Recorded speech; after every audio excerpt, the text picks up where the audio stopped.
Hey, everybody. Thanks so much for tuning in today. If this is your first time, I definitely hope it's not your last time. So let's jump right in.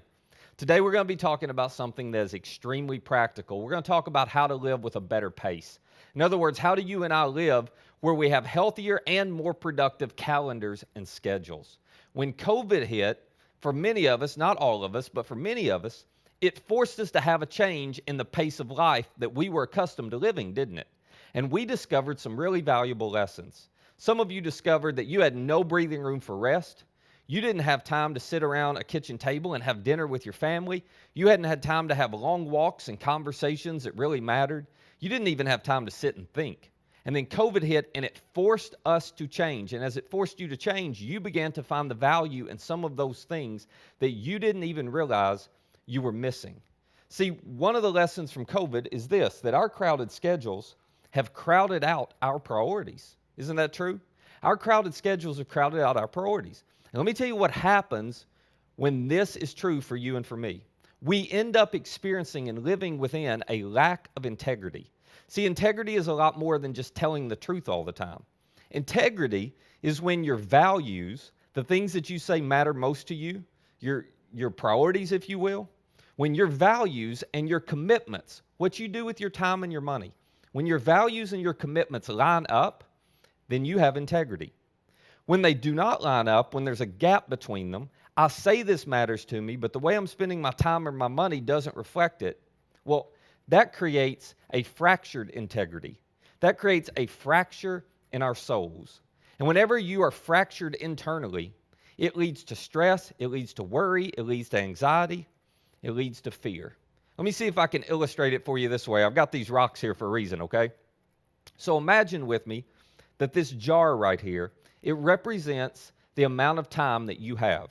Now, the allotment of time, you can decide how you want to think about it. This may represent the amount of time you have in a day, or it can be a week, or a month, or a year. It could even be the amount of time you have in your life. But the actual jar represents the amount of time you have. And then all of these little rocks in this jar, well, they're all the little things that we tend to fill our lives with. Good stuff, fun stuff.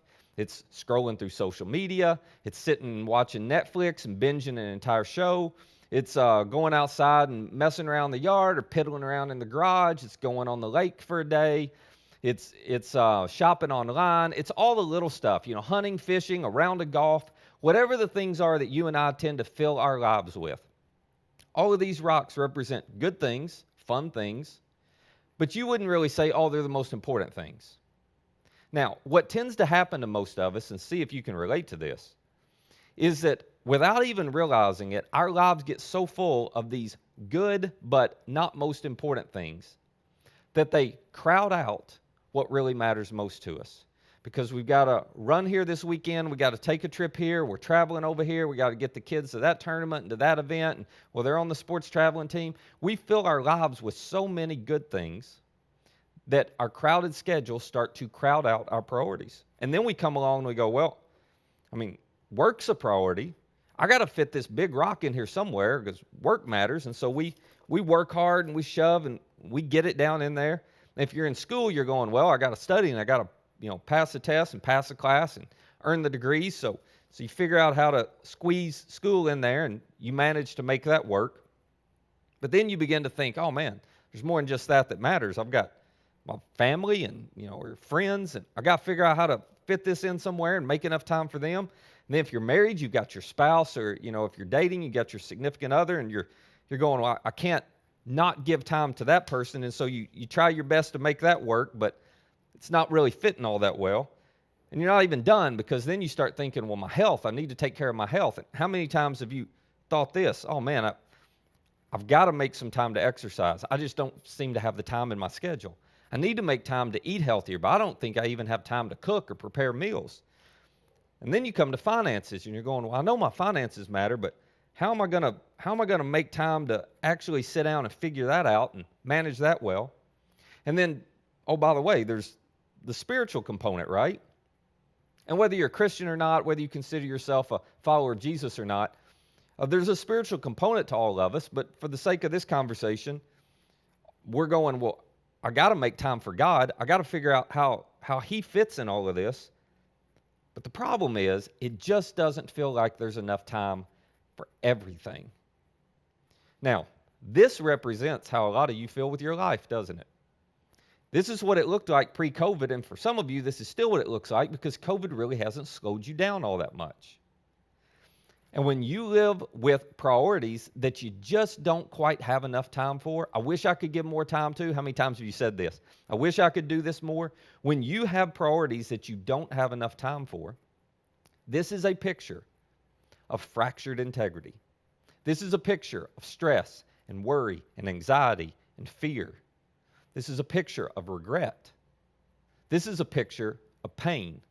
If you've been tracking with us throughout this series, you know, as difficult as it is to live this way, there's something worse than pain, isn't there? It's wasted pain. That pain without gain, well, that's a shame. So we don't want to continue on. COVID has forced us to change to some extent, but there will come a time, if not right now already, when you're going to have to choose whether you want to change or not. And we want to come out on the other side better for this. So, how do you fix this? What's it look like to come out on the other side with a better pace, with a better schedule, with a better calendar, where your life and your time represents and reflects what you say really matters most to you? Well, here's what I want to do today. I want to introduce you to a time principle that is ancient. It's talked about in the Old Testament. It was written about in the New Testament.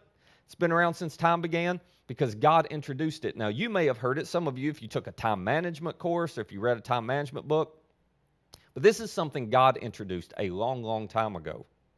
So I want to introduce you to this time principle, and then I want to show you what Paul, who wrote the majority of the New Testament, what he had to say about this.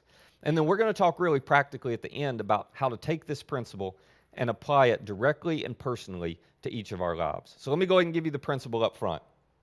Priority determines both capacity and legacy. This is a time principle that you've got to understand. That priority, in other words, what you choose to do with your time, the order in which you put things on your calendar or in your schedule, that priority, how you use your time, determines both your capacity, how much you're able to get done and accomplish in your life, and legacy, the impact that what you do will have and whether it will live well beyond you. So priority, the order in which you use things or do things with your time, determines both your capacity, how much you're able to do, and your legacy, whether it's going to live beyond you. Now, the Apostle Paul, he talked about this principle. And the reason he talked about it is because Paul understood that our time is a valuable, valuable asset. Matter of fact, it's maybe the most valuable asset we've been given. So as he's writing to a group of Christians in Ephesus, trying to help them understand this, here's how he describes this principle to them. He says, be very careful then how you live. See, Paul understood that your time is your life. That your time, it's the most fragile thing you have. You can always make more money. You can't make more time, can you? Once it's gone, it's gone.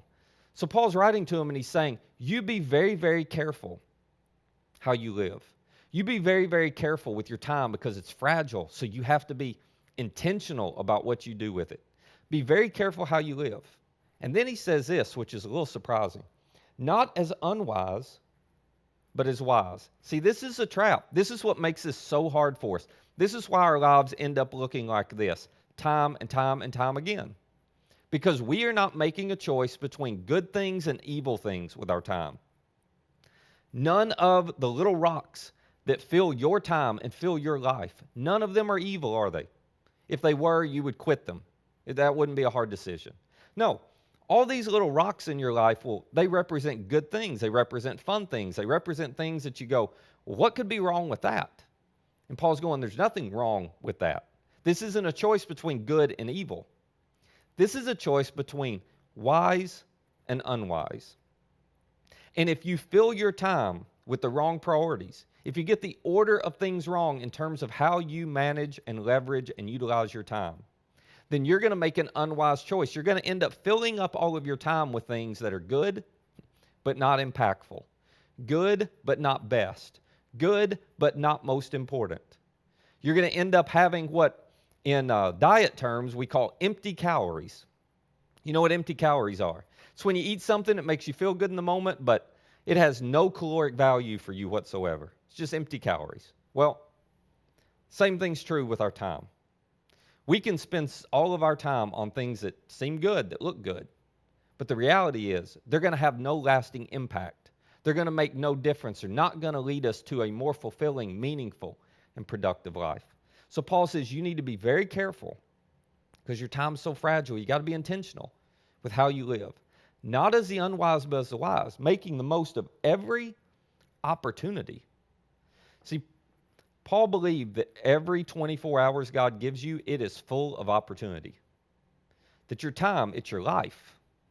And that time is full of opportunity. Or as I heard someone once say, it's pregnant with possibility.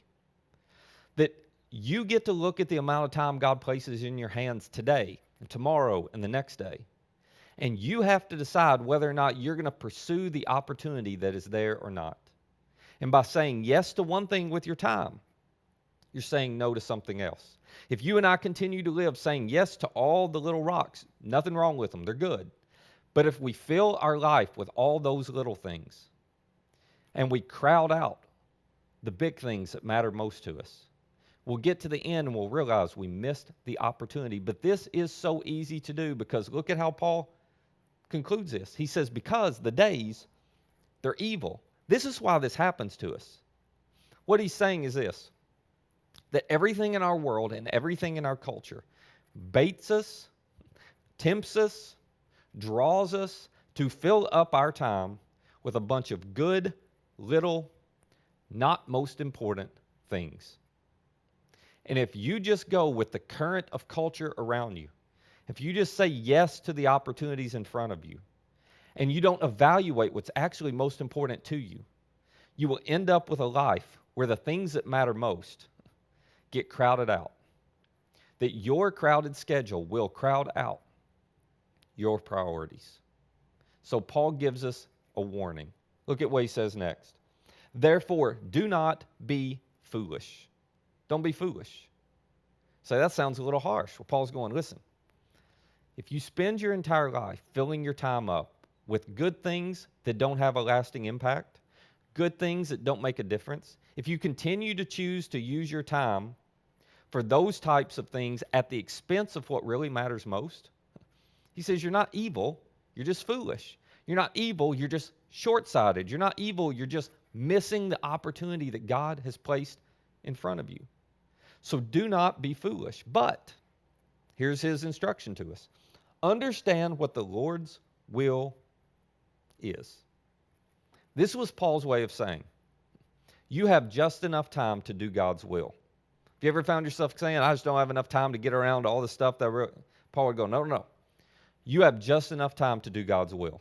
You have just enough time to follow the plan that God has for you and for your time. I don't know if you've ever thought of it this way, but God not only has given you time, but God has given you a plan for your time. And when you follow his plan for your time, you discover a purpose and a meaning and a fulfillment and significance in life that you can't get by filling your time with a lot of good, fun, but unimportant things. So let me circle back again. This was Paul's way of teaching us that priority determines both capacity and legacy. Priority, what you choose to do first with your time, second with your time, third with your time, the things that you say, these are the non-negotiables in my schedule. Whatever you choose to put into your schedule first, it will determine both how much you're able to get accomplished, how much you do, and the impact it will have beyond you. Priority determines both capacity and legacy. Now, let's get really practical for a second.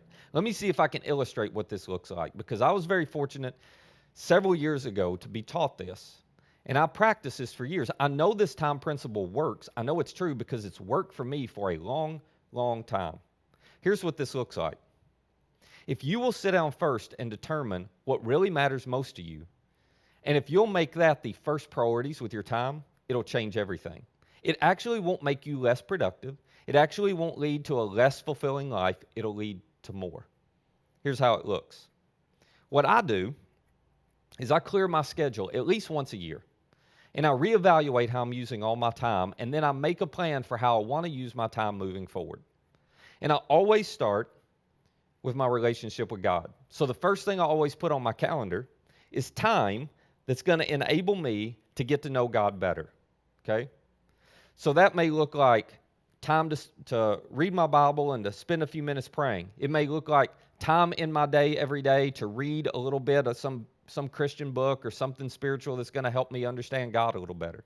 It may be time to go to church. It may be time for my small group. It may be time to serve and to do what God's called me to do there, to fulfill my purpose there. Whatever that looks like, I just go, okay, what are the activities that need to be a regular part of how I use my time that will help me get to know God better?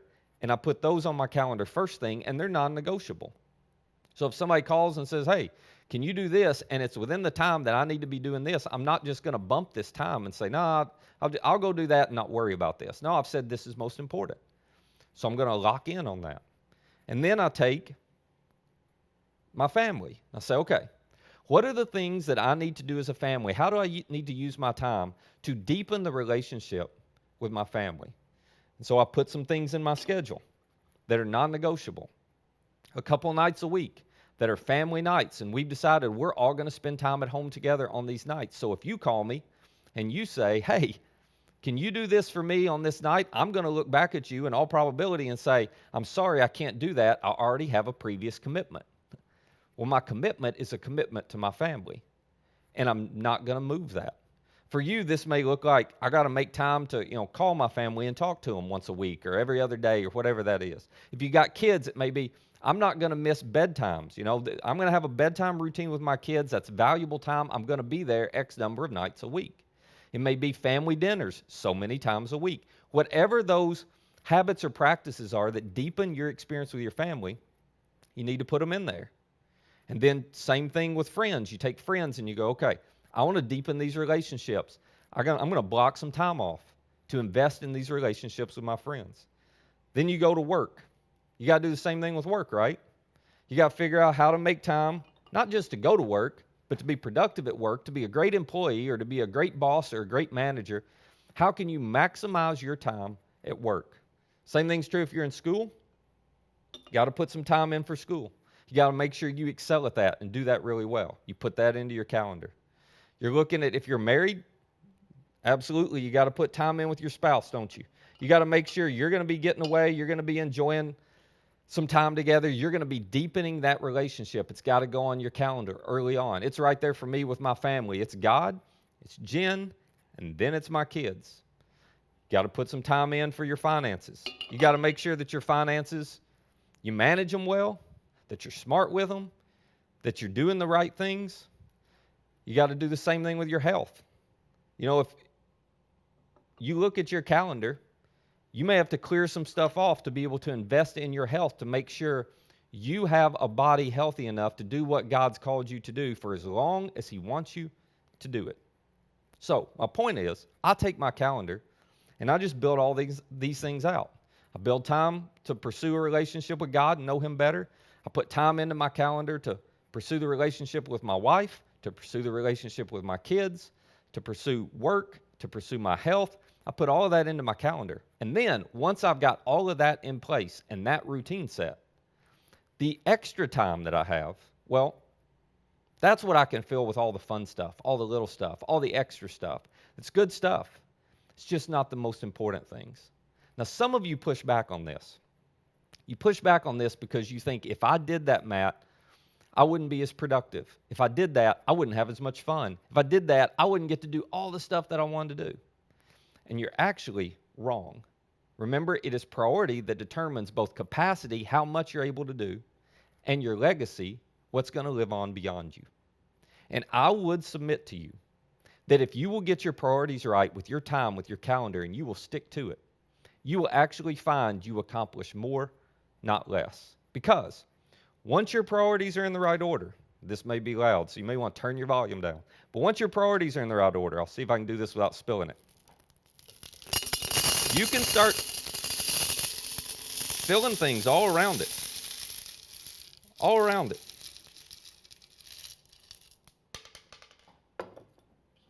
I don't know what these two things are, but we don't want to lose them, do we? You start filling things. Oh, lost one more. You start filling things all around it. And Everything fits. This doesn't mean you don't say no to some things, but you will be amazed at what you are able to do if you will just prioritize first. When you do the most important things first, everything else fits around it. Priority determines both capacity and legacy. You see, for those of you who are going, I just don't know. I don't want to say no to things. I want to be able to accomplish. I want to be productive. I can't cut off time for this and say I'm not doing anything but spending time with my family on these nights. Listen, let me help you out. The secret to productivity, the secret to getting more done, the secret to having more fun, the secret to achieving all of those dreams you have in life, the secret of squeezing everything out of life, however you define productivity for you, whatever your goal is for life, the secret to productivity is not adding, it's prioritizing. It's not adding. It's not continuing to try to pile on a bunch of little things. You'll run out of room. It's actually prioritizing.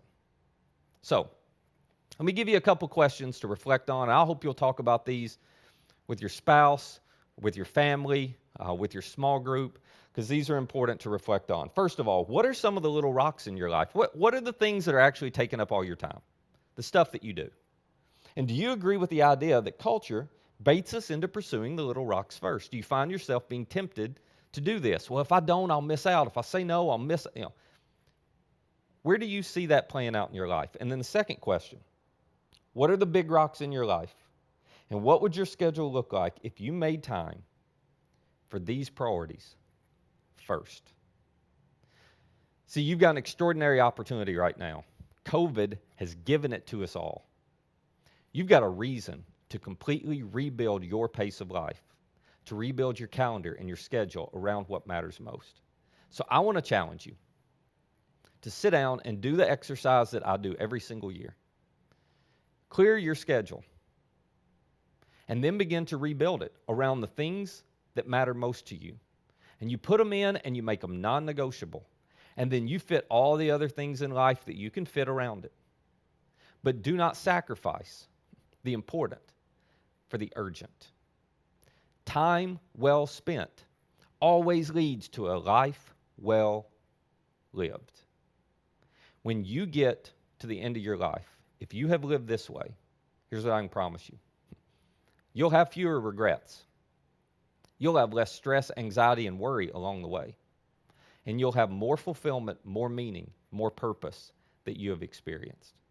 Because God, who gave you time, has a plan for your time. And He has priorities that you should build your time around. And those priorities determine both your capacity and your legacy. Let me pray for us. Father, this is easy to talk about. It is so hard to do. So would you give us the wisdom to know what to do with this? The courage to sit down and to look at how we're using our time and go, okay, I just got to be honest with myself. My crowded schedule has crowded out what I say matters most. I have fractured integrity. My values and my commitments with my time, they just don't line up. God, give us the courage to have that kind of honesty, and then the courage to be willing to change because it can be so hard. The courage to be willing to say no when we need to say no. The courage for some of us to look at our family, our spouse, our loved ones, the people who matter most to us and say, if you could change anything about my schedule, how I use my time, what would you change? And then the courage to listen to them and do it.